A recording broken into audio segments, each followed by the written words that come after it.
কিরে ভাই, কই না রে, এখন আর নেই। আমি সেই তো ঠান্ডা আসার অপেক্ষায় কেবল। তোর খবর কি? কি আবার খবর? আমি তবে বেশ চলছি, কোনো সিজন না প্রায় সবসময়। ওই তো, তাই সবাই কি আর পছন্দ করে? মাঝে মাঝে মোটামুটি লোকজনই করে। আমাকে সবসময় পায় বলে বেশ জমজমাট চলে ব্যবসা।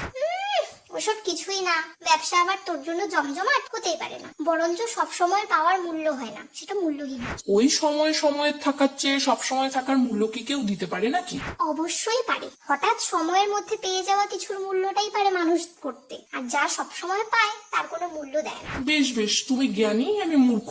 কে জ্ঞানী আর কে মূর্খ তা প্রমাণ করছি না, বরঞ্চ এটাই জানাচ্ছি মূর্খতা করে সবসময় পেয়ে গেলে লোকে যে মূল্য দিতে পারে না সে কথা বোঝানোর চেষ্টা করছি।